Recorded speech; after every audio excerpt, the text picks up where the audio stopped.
Hola, ¿cómo están? Espero que bien todos y gracias por estar otra vez aquí para estudiar la Biblia juntos en el libro de Hechos. Estamos teniendo esta eh, meditación y estudio del mismo porque es muy importante, porque enlaza el Antiguo con el Nuevo Testamento y también vemos el inicio de la iglesia cristiana. Es muy emocionante este libro de Hechos, cualquiera que lo lee prácticamente no termina hasta que lo acaba. Para comenzar, vamos a iniciar resolviendo nuestro quiz 466, que dice así, primera pregunta, ¿cuál es el nombre hebreo de Eclesiastés y qué significa?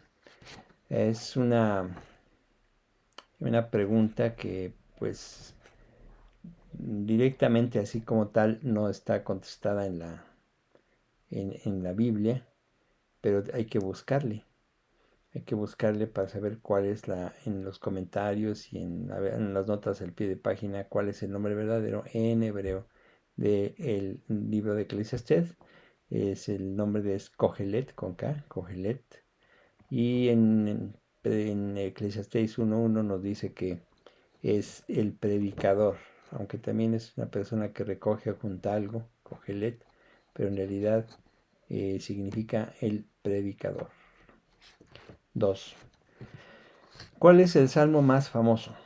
No el que te gusta más, sino el más famoso, porque nos gustan muchos. Ahorita acabo de escuchar el 46 y en realidad es bellísimo, pero lo que nosotros no es el que nos guste, sino el más famoso en todo el mundo, es el Salmo 23. El Salmo 23 lo conoce hasta el que no lee la Biblia. Recuerdo a mi hermano que iba a ser operado de una cirugía de neuro en su cabeza por un problema hace muchos años y después de que platiqué pues, lo fui a ver a terapia intensiva y me puse a platicar con él y me decía que cuando él iba a entrar a quirófano este salmo era el que recordaba. Yo no supe cuándo lo leyó y cómo se lo aprendió, pero él lo recordaba. Es el más famoso, el 123. 3. ¿Quién habló de la locura de la predicación? La locura de la predicación. Bueno, el apóstol Pablo lo dice en 1 Corintios 1:21, dice, pues ya que la sabiduría de Dios, pero que ya que en la sabiduría de Dios el mundo no conoció a Dios mediante la sabiduría, agradó a Dios salvar a los creyentes por la locura de la predicación. Sí, realmente uno como creyente ya pues, no hay tal locura, pero antes de conocer a Cristo, si hubiésemos escuchado esto, pues sí nos hubiera parecido una verdadera locura. 4. ¿Cuál era la ciudad de las palmeras en el Antiguo Testamento? La ciudad de las palmeras, muy sencillo, es Jericó en Deuteronomio 34:3. 5. ¿Quién dijo? Rasgad vuestro corazón y no vuestros vestidos, y convertíos a Jehová vuestro Dios. Rasgad vuestro corazón y no vuestros vestidos, y convertíos a Jehová vuestro Dios. Joel en Joel 2:13 nos dice esto el Señor a través del profeta. Hay que arrepentirse verdaderamente, no externamente, sino internamente. 6. ¿Qué versículos mencionan al profeta Jonás en el Evangelio de Lucas? Acuérdense, el profeta Jonás salió huyendo porque no quería predicar lo que Dios le mandaba y quería huir de él. Pero estuvo él en el vientre de un gran pez 3 días y 3 noches. Y entonces el Señor Jesús lo recuerda después y Lucas nos lo menciona en varios pasajes. Está en Lucas 11:29, 11:30 y 11:32. Ahí son los versículos en los que se nos menciona al profeta Jonás.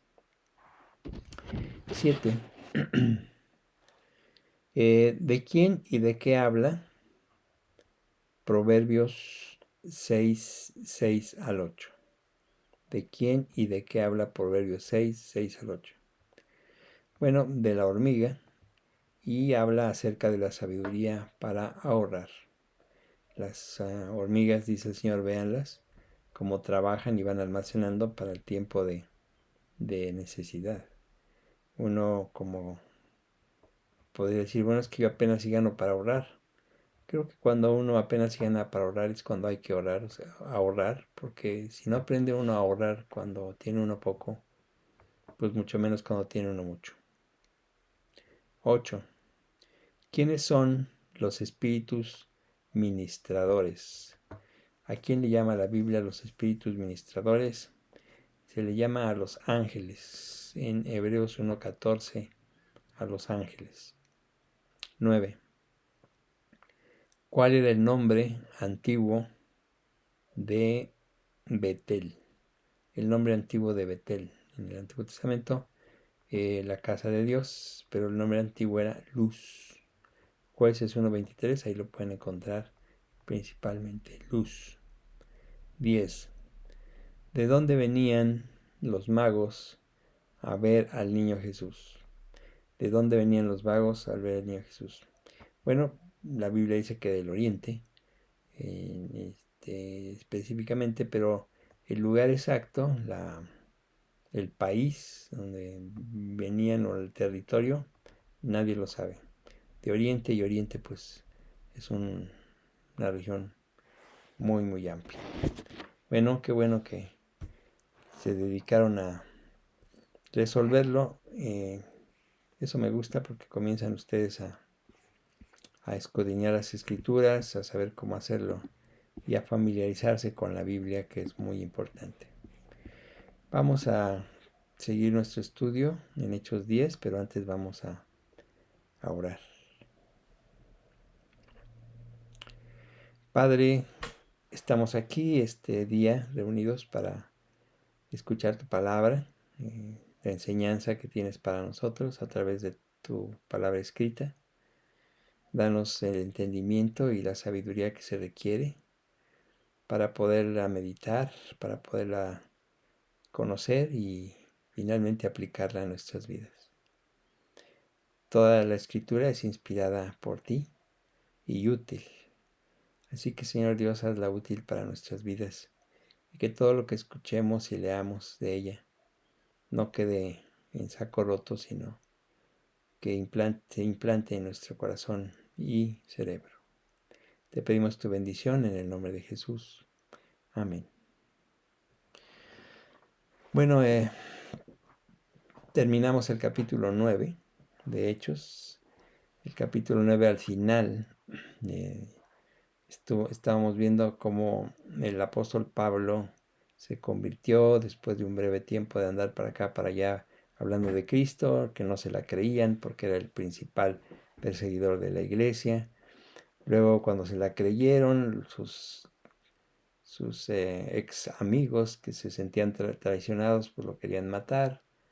Entonces los creyentes lo sacaron de Jerusalén y se lo llevaron de regreso a su tierra natal, que era Tarso, a Saulo de Tarso.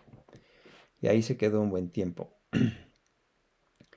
Pero después, acá el Señor, a través de Lucas, nos narra en Hechos que la predicación comienza ahora a través de muchos, pero en especial ahora por medio de Pedro, el apóstol Pedro. El apóstol Pedro empezó a salir, a ver lo que estaba sucediendo, porque el Señor le dijo que serían testigos de él en Jerusalén, en Samaria y hasta lo último de Judea, Samaria y hasta lo último de la tierra. Y realmente en forma rápida, apenas 10 años después de la muerte de Cristo, ya se había prácticamente evangelizado Jerusalén y Judea y gran parte de Samaria. Entonces el apóstol Pedro sale a ver cómo van las cosas en los nuevos convertidos, porque después de la persecución que sucedió por la muerte de Esteban, los comenzaron a perseguir, salieron huyendo muchos, pero no salieron huyendo y se escondieron, sino salieron huyendo y predicaron el Evangelio. Bueno, Pedro sale a visitar a unas personas, a unos creyentes, a la iglesia que están haciendo en Lida, donde sana a un paralítico, lo cual es notorio a todo mundo, y muchos se convierten. Después lo llevan o lo mandan llamar a Jope, donde se encuentra una creyente que ayudaba mucho a la gente, que era una persona que cuidaba de los pobres, sobre todo las viudas, y que falleció, de nombre Tabita en arameo o Dorcas en griego. Esta Tabita finalmente es resucitada por Pedro, por Cristo, pero a través de Pedro, y vemos como también muchísima gente se convierte a través de todo esto. Finalmente Pedro se queda en Jope un tiempo en la casa de un curtidor de pieles llamado Simón. Jope a las orillas del mar Mediterráneo. Bueno, aquí inicia el capítulo 10, que es un capítulo muy especial, como todos, pero este también es muy interesante porque habla acerca de cómo se inicia la predicación a los no judíos ya de lleno. Una de las cosas que Jesús le dijo a Pedro cuando le hizo su gran confesión de fe en Jesús, cuando Pedro le dijo, tú eres el Cristo, el Hijo del Dios viviente, el Señor Jesús le dice a Pedro que le iba a dar las llaves del reino. Mateo 16:19 dice, y a ti te daré las llaves del reino de los cielos. Y todo lo que atares en la tierra será atado en los cielos, y todo lo que desatares en la tierra será desatado en los cielos. De este pasaje se desprenden dos puntos de vista que probablemente algunos ya conocen. El punto de vista católico y el punto de vista protestante, la forma en que se interpreta este pasaje. El punto de vista católico dice que Pedro tenía el derecho de ser el primero de los apóstoles y por consiguiente el primer papa, teniendo el derecho de decidir quién entraba o no al cielo al perdonarle sus pecados. Que los ministros de la Iglesia Católica tienen esa prerrogativa. El punto de vista protestante dice que los ministros de la Iglesia, sobre la base de la palabra de Dios, son los que están capacitados para decirle a las personas que sus pecados han sido perdonados cuando han confesado a Cristo como Salvador. O sea, el ministro, el líder protestante no perdona pecados, sino realmente declara que le son confesados en base a la palabra de Dios cuando la persona ha creído en Cristo como Salvador. Puedes decir, bueno, pues para nosotros es la mejor, ¿no? No está mal, sí. Pero hay una tercera que podemos tomar en cuenta. Cuando Jesús le dio a Pedro las llaves del reino, realmente lo señaló a él para abrir las puertas del Evangelio a dos clases de personas, judíos y gentiles. O sea, no le dio una llave, sino dice las llaves. Él usó la primera llave para abrir la puerta del Evangelio a los judíos en Pentecostés, cuando predicó el primer sermón cristiano. Él usó la segunda llave para abrir la puerta del Evangelio a los gentiles, cuando predicó ante un centurión romano, de lo que vamos a estudiar en este capítulo 10. Pedro fue el apóstol a los judíos, así que predicó a los judíos primero, pero también fue el primero en predicar el Evangelio a una audiencia estrictamente gentil. Gentil quiere decir no judío. Hechos 10:1 dice, había en Cesarea un hombre llamado Cornelio, centurión de la compañía llamada la Italiana. El mensaje apostólico ya estaba diseminándose ampliamente y estaba derribando la barrera que separaba a judíos y a gentiles. Llegó el momento en que esa barrera tuvo que ser pasada, ahora sí atravesada, por medio de un apóstol. Y este apóstol fue Pedro. O sea, Pedro, el líder de los 12, y el lugar eh, donde tuvo lugar este suceso fue en una ciudad gentil, la de Cesarea, y donde ahí los primeros gentiles escucharon el evangelio de labios de Pedro. Fue una familia completa y amigos de la familia del centurión llamado Cornelio. Este Cornelio pertenecía a una compañía llamada la Italiana.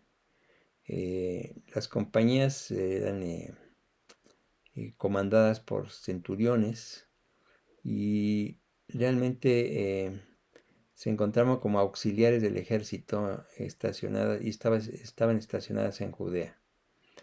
El centurión, en realidad, el centurión era una persona que pues como vamos a ver más adelante, una persona bastante interesante en las cualidades que tenía.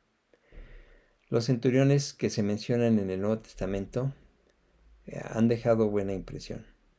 O sea, Mateo 8:8 dice, respondió el centurión y dijo, Señor, no soy digno de que entres bajo mi techo.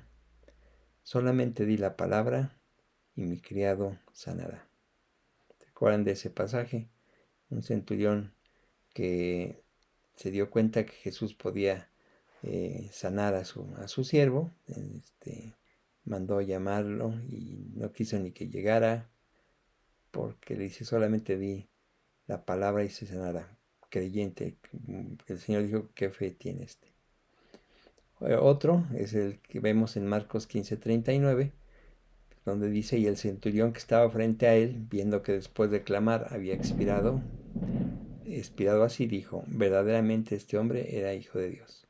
Ahí en la cruz el Señor muriendo, y este centurión al observar y al oír lo que decía, llegó a la conclusión de que este era el Hijo de Dios. Los centuriones mencionados en realidad se mencionan de esa forma, no en una forma negativa. Tal vez a estos y a muchos otros es a los que Jesús se refería en Mateo 8:11. Y os digo que vendrán muchos del oriente y del occidente, y se sentarán con Abraham e Isaac y Jacob en el reino de los cielos. O sea, los que no eran judíos. Un centurión era el comandante de 100 hombres. El centurión de aquí, Cornelio, era de una eh, compañía que se llamaba la Italiana. No sabemos bien por qué, tal vez que se formó en Italia, pero en realidad estaba conformada por gentes soldados que estaban en ese lugar, se unían para hacer una compañía de 100 hombres, o sea, un centurión era un comandante de 100 hombres. Los centuriones eran la columna vertebral del ejército romano porque eran auxiliares en el ejército y se mantenían muy firmes, o sea, no nada más eran simples auxiliares, sino que eran combatientes bastante efectivos. Un historiador romano los describía así. Los centuriones tienen que ser más líderes que osados soldados, de mente firme y prudente, no dados a pelear sin motivo, sino mantenerse firmes bajo presión hasta permanecer o morir en su puesto. O sea que eran tipos muy especiales en el ejército romano y estos son los centuriones de los que se refiere las escrituras. Los judíos de la primera iglesia se encontraron con un problema de que los gentiles, los no judíos que iban creyendo en Jesús, no querían circuncidarse. Así que en la primera reunión que tuvieron, el llamado Concilio de Jerusalén, resolvieron el problema. De hecho, este asunto lo vamos a tratar en más detalle en su momento, pero las cosas comenzaron a cambiar. En esa reunión, en Hechos 15:19, dice, por lo cual yo juzgo, dice Jacobo, que era el líder en ese momento, lo cual yo juzgo que no se inquiete a los gentiles que se convierten a Dios, sino que se les escriba que se aparten de las contaminaciones de los ídolos, de fornicación, de ahogado y de sangre. Se les está diciendo, no tienen que hacer realmente lo que nosotros hacemos como judíos, que no se les inquiete a estos. Hechos 10:2 dice, piadoso, o sea, Cornelio, piadoso y temeroso de Dios, con toda su casa, que hacía muchas limosnas al pueblo y oraba a Dios siempre. Bueno, es importante observar que Cornelio, aunque no era judío, adoraba al Dios de Israel. O sea, tales personas se les llamaba los temerosos de Dios. Ya lo habíamos visto en otro estudio. Estas personas que creían en el Dios de Israel se les llamaba los temerosos de Dios. O sea, muchos no eran convertidos a la religión cristiana en forma completa, evitaban la circuncisión, pero les atraía el monoteísmo de esta religión y también los estándares éticos de la forma de vida judía. O sea, les atraía en realidad esto, lo que no tenían en ellos. Algunos acudían a las sinagogas y llegaban a tener algún conocimiento de las oraciones y de las lecturas de las escrituras que ellos escuchaban cuando eran leídas en griego. También llegaban ellos a guardar el sábado y se abstenían de cierta clase de alimentos, como marcaba la ley. Cornelio oraba en forma regular a Dios, al Dios de Israel, y llevaba a cabo obras de caridad a los judíos. O sea, en realidad, Cornelio satisfacía todos los requerimientos judíos, excepto la circuncisión. Muchos romanos, como también otros, o como nosotros, también sentíamos la necesidad de satisfacer nuestra hambre de Dios. O sea, cuando no creíamos, no sabíamos de Cristo, había algo adentro que no estaba lleno, que estaba vacío y faltaba algo, nuestra hambre. No sabíamos de qué, pero una hambre de Dios. Muchos romanos en aquella época buscaban entonces satisfacer su necesidad su hambre religiosa en las religiones donde ellos iban conquistando. Unos optaron por una religión muy extraña, indo-persa, ahí había muchas cosas, Zoroastro y todos ellos. Y otros como Cornelio lo buscaron en el judaísmo. Es importante saber que los primeros gentiles fueron gente como el etíope eunuco y Cornelio. Los dos eran temerosos de Dios. Y como veremos más tarde, el núcleo, la base de las primeras iglesias o de las iglesias primitivas cristianas eran formadas por estos temerosos de Dios. Eran formadas por los gentiles que conocían del Dios de Israel, pero que ya se habían convertido al cristianismo. Hechos 10, 3 al 6.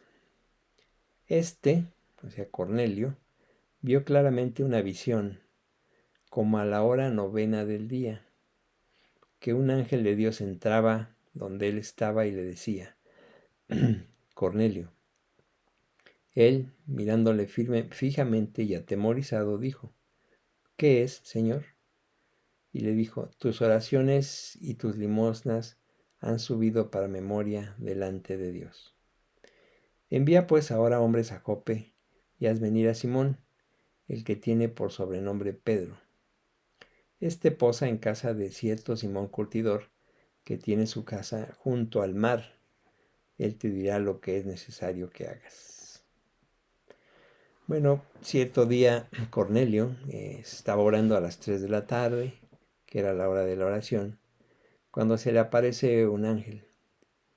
Y como nosotros, seguramente nos pasaría, se llenó de temor, a lo que el ángel lo tranquiliza diciéndole que su fidelidad en sus oraciones y buenas obras no han pasado por alto para con Dios y han sido aceptadas por Él. Y Dios pues realmente iba a honrarlo con una respuesta grandiosa, pero para que esa respuesta fuese más clara para Cornelio, tendría que enviar a traer de Jope a un tal Pedro, que se estaba quedando en la casa de un curtidor llamado Simón.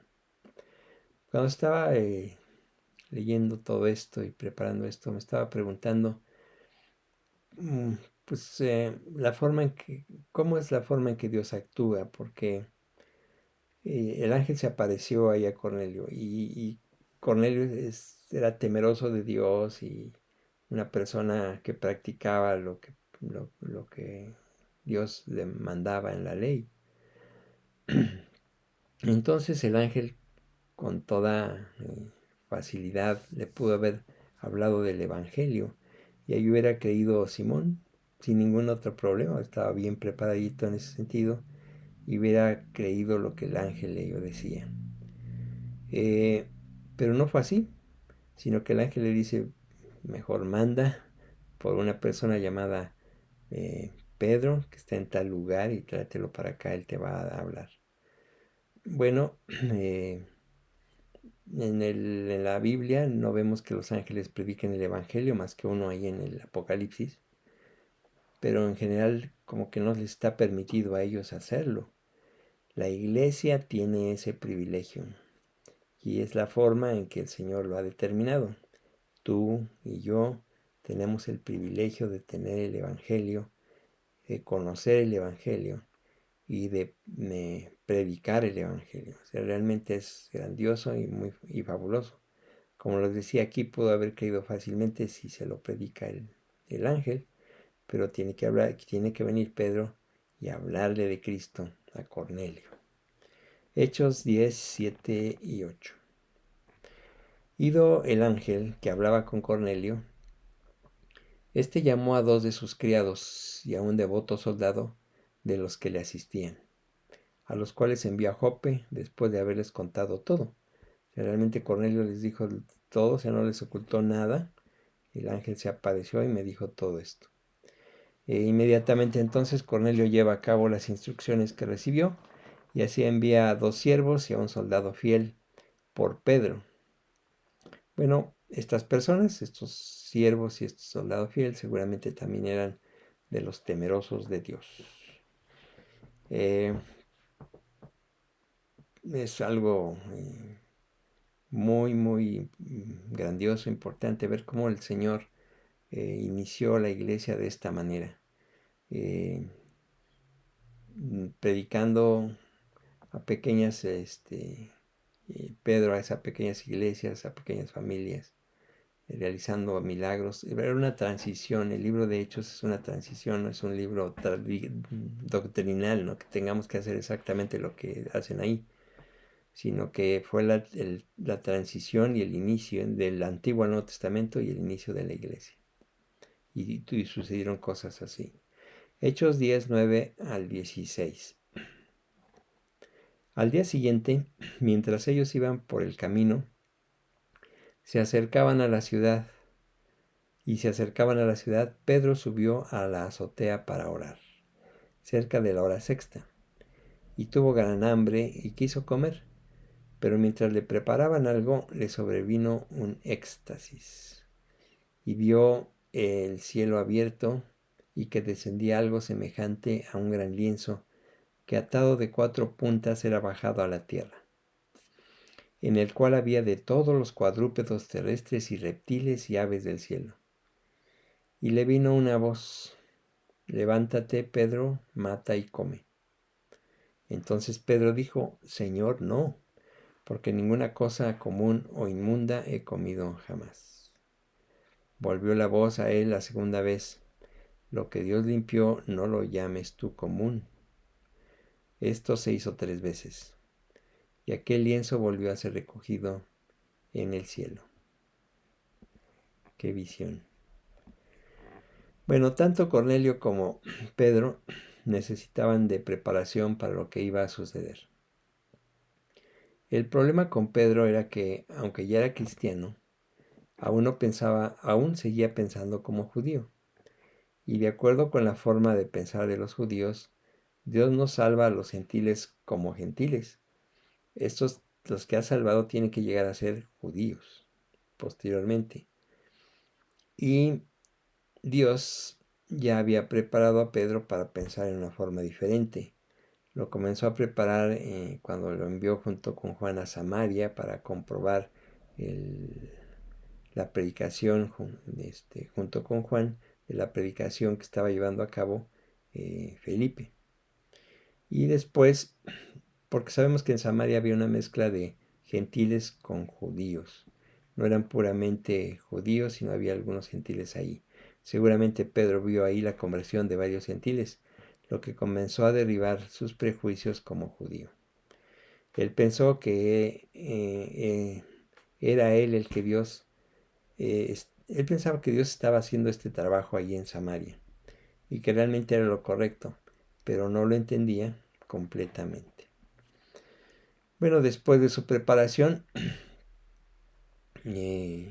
como eh, eh, creyente y viendo todo lo que estaba sucediendo, después de un tiempo de Samaria, regresa Pedro a Jerusalén y de Jerusalén decide visitar a los creyentes que hay en otras ciudades y entonces va a otros lugares, va a Lida, va a Jope, se queda en la casa de Simón el Curtidor.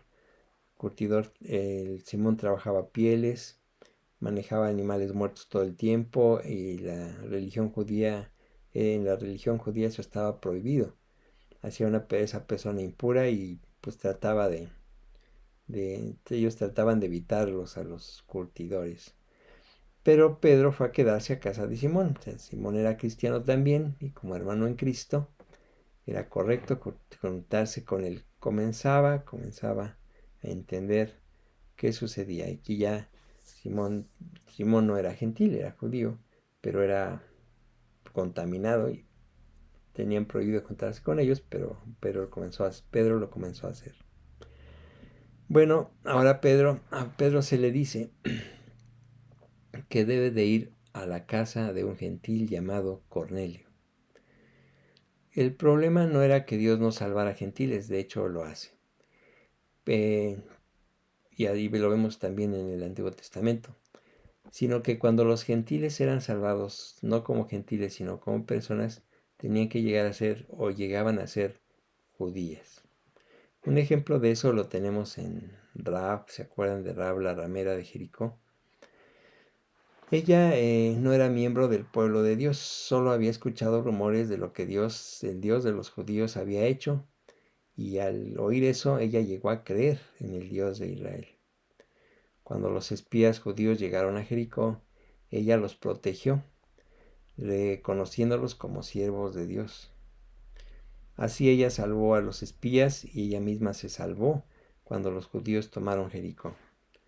Después de eso ella fue incorporada al pueblo de Israel, o sea, quedó asimilada al pueblo de Israel, se casó dentro de la tribu de Judá y llegó a ser el ancestro del Señor Jesucristo.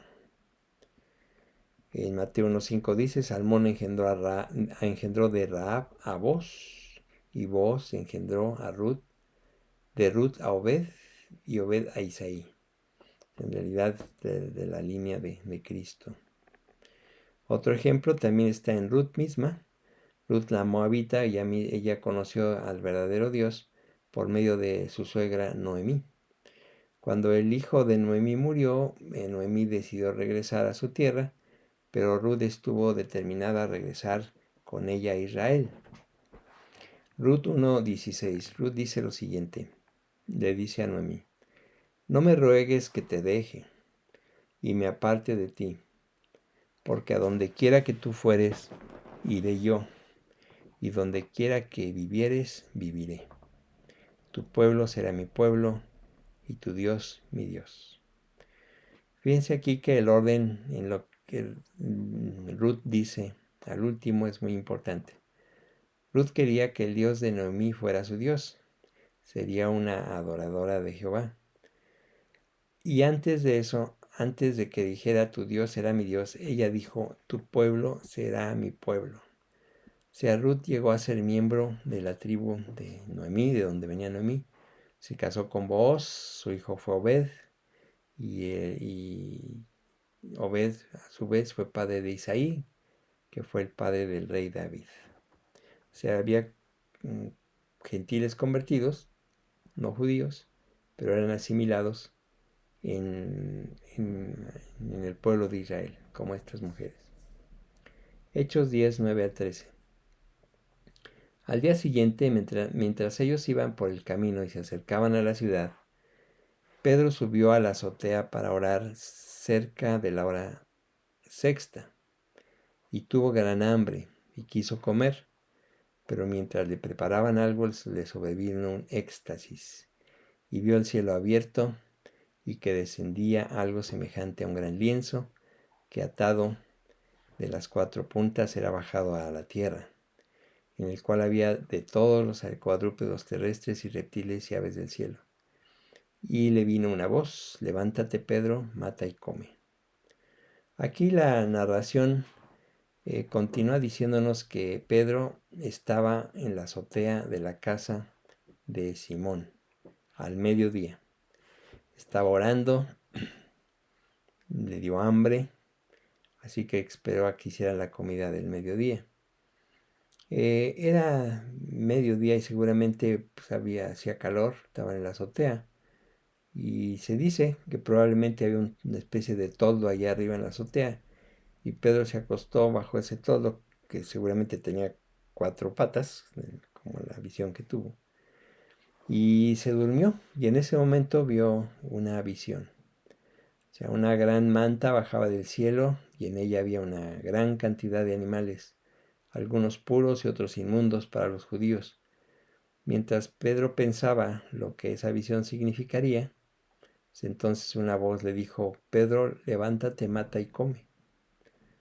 Como ahí había de toda clase de animales, pues en realidad Pedro contesta: Señor, no, o sea, porque ninguna cosa común e inmunda he comido jamás. Bueno, algunas personas piensan que aquí Pedro, como era su forma de ser, le reprochó al Señor, o en realidad lo contradijo: Señor, no. Pero no es así, no es que Pedro le respondiera contradiciendo al Señor, sino que pensaba en esto como una prueba para él, una prueba que enfrentó en forma bíblica por su conocimiento que tenía de la ley. Las palabras en realidad que él escuchó, levántate, mata y come, en realidad lo tomó no como una orden, sino como una prueba para ver si él como judío desobedecería la ley. De esa manera es como está escrito, no es que se enfrentara o confrontara a Dios y le dijera: no estás mal, o sea, no hay que hacer eso, o sea, no es lo que se tiene que hacer. No, él lo vio así como una prueba y dijo: no, la ley dice que no hay que hacer eso.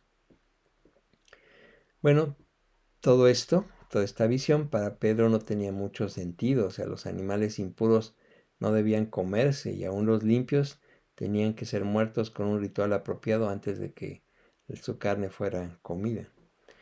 Oye la voz del cielo que le dice que lo que Dios limpió no lo debes llamar común. Eh, es- en realidad esto es muy importante de saber, porque dice en Hechos 10, 15 y 16: volvió la voz a él la segunda vez: lo que Dios limpió no lo llames tú común.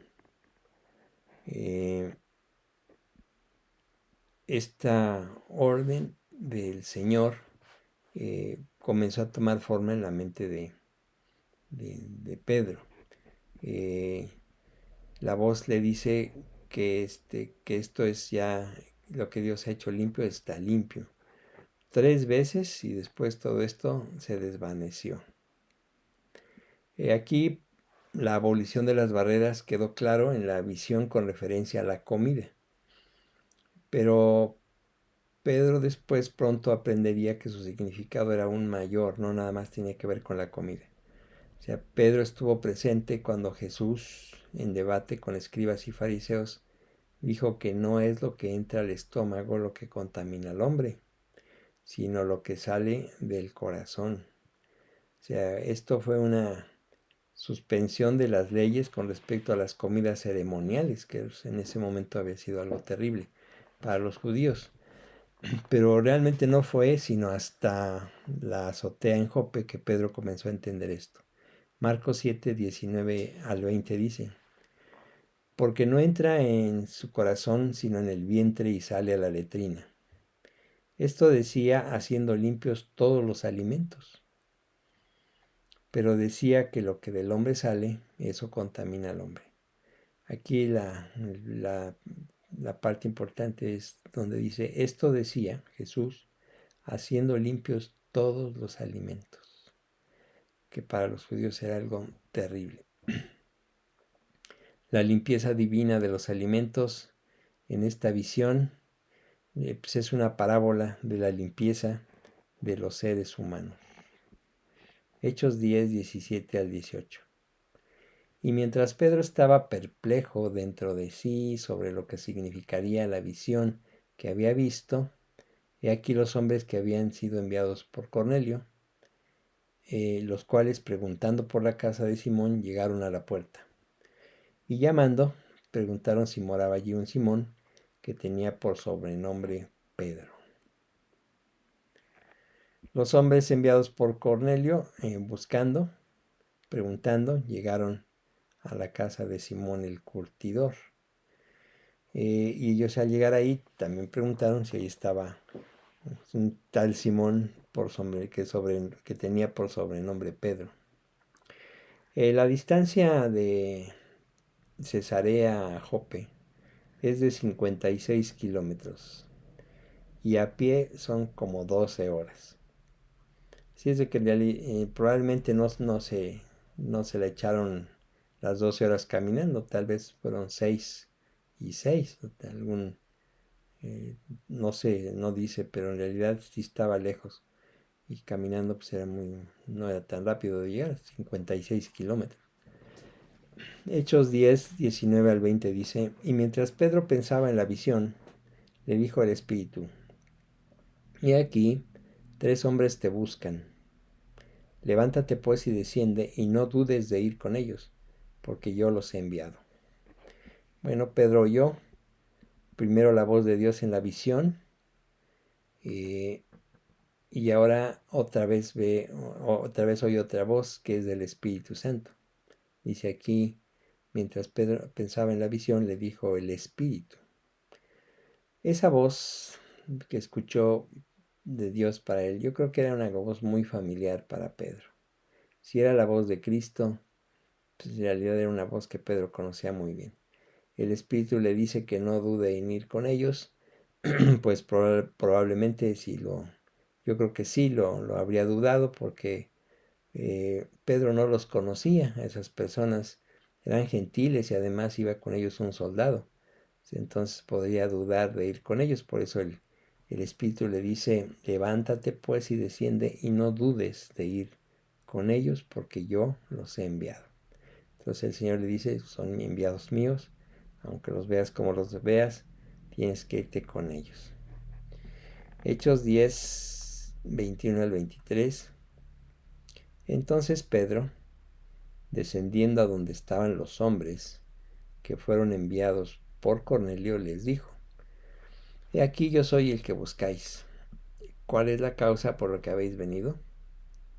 Ellos dijeron, Cornelio, el centurión, varón justo y temeroso de Dios, y que tiene buen testimonio en toda la nación de los judíos, ha recibido instrucciones de un santo ángel de hacerte venir a su casa para oír tus palabras. Entonces, haciéndoles entrar, los hospedó. Y al día siguiente, levantándose, se fue con ellos, y le acompañaron algunos de los hermanos de Jope. Bueno, Pedro inmediatamente baja a encontrar a esos hombres y les pregunta a qué habían venido. A lo que ellos le narran a Pedro lo que ha sucedido a Cornelio y por qué los ha enviado a esa búsqueda. Y dice aquí, le dicen a él, para oír tus palabras. Yo creo que aquí Pedro seguramente pensó, ¿qué palabras? El Señor le dijo que fuera, o sea, no había duda. ¿Pero para qué? Bueno, sabe que son enviados del Señor, entonces Pedro los invita a quedarse, pues ya sabemos que el viaje era largo de regreso.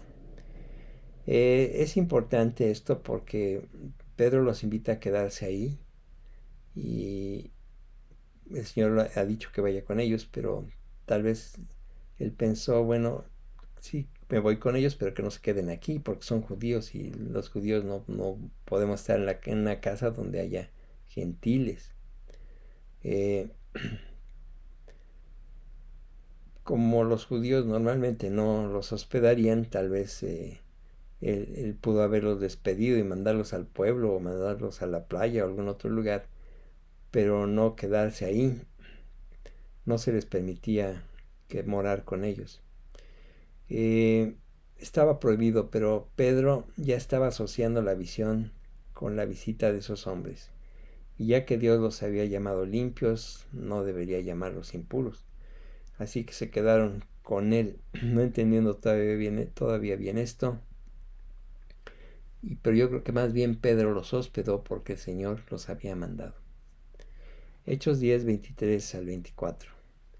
Entonces, haciéndoles entrar, los hospedó, y al día siguiente, levantándose, se fueron con ellos, y le acompañaron algunos de los hermanos de Jope.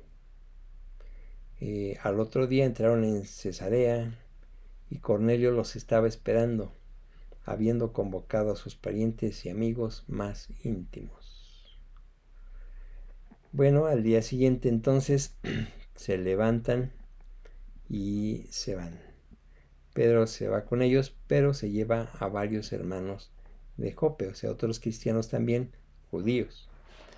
Esta fue una buena movida por parte de Pedro, que quizá anticipando lo que podía pasar y los malentendidos que podrían resultar, y sea a lo que fuere, a lo que Dios le había mandado, llevó a otros judíos para que estuvieran presentes en lo que pudiera suceder, ser testigos. Bueno, en Cesarea ellos se encontraron con Cornelio y con los que él había reunido. Esto es impresionante. O sea, qué cosa más magnífica. Imagínense que cada vez que un cristiano fuera invitado a un hogar a hablar de Cristo, tuviera una recepción como esta. Reunidos no solo la familia, sino los amigos también. Cornelio había sido preparado por Dios, Pedro había sido preparado por Dios, pero ellos no eran los únicos preparados. O sea, Cornelio había preparado a toda su casa y ahora estaban esperando escuchar a Pedro. Cornelio sabía lo que tomaba el viaje de ida y vuelta, el tiempo que se llevaba, de Cesarea a Jope. Calculó el tiempo y reunió a todos a cierto día, a cierta hora, porque sabía que ahí estaría ya de regreso sus siervos con Pedro. Dios había preparado a Cornelio, Dios había preparado al predicador y estaba preparada también la audiencia. Todo listo para la predicación del Evangelio, inaugurando la predicación a los no judíos, a los gentiles. Dios es el que prepara las mentes y los espíritus. Cuando Dios prepara la mente y el espíritu, lo que tú prediques se entenderá y echará raíces en esa tierra donde es sembrada. ¿Qué se predica? El Evangelio. El Evangelio es las buenas nuevas. Las buenas nuevas son la vida, la muerte y la resurrección de Cristo. Cristo vino a morir por tus pecados para que tú, al arrepentirte de ellos y creer en Cristo, pudieras pasar de muerte a vida. Solamente para salvarse tienes que creer y arrepentirte. No hay otra forma. Nadie se puede salvar del infierno haciendo o dejando de hacer. Se salva creyendo en Jesucristo como Salvador. Cree en el Señor Jesucristo y serás salvo. Cree en el Señor Jesucristo y te vas a salvar. ¿De qué? De la culpabilidad de tus pecados, del infierno, de la muerte y de la maldición de la ley. Todo eso por medio de la muerte de Cristo en la cruz. Pero tienes que creerlo. Él ya lo hizo y lo tienes que creer ahora. Si tú lo crees en tu corazón, en tu mente, de que Jesús vino a morir por ti, entonces te salvas. No pensamos vino a morir por todos. Pues sí, pero la salvación es personal. La puerta para entrar al cielo es estrecha. Solo se entra de uno en uno. Cada quien hace su decisión. Si tú en este momento ves la necesidad de creer en Cristo para tu salvación y quieres hacerlo, yo te puedo guiar en una oración breve, pero que sea sincera, para que tú declares con tu boca que Jesús es el Señor. Si quieres hacerlo donde quiera que estés, repite lo que yo diga, solamente inclina tu rostro y hazlo. Señor Dios, te pido perdón por mis pecados. Sé que he pecado y que todo esto no hace que mi vida sea buena, sino mala. Tengo pecados muy ocultos que tú conoces y te pido perdón por ellos. Me arrepiento de ellos y creo en Cristo como el Señor y Salvador de mi vida. Creo lo que Él murió en la cruz para perdón de mis pecados.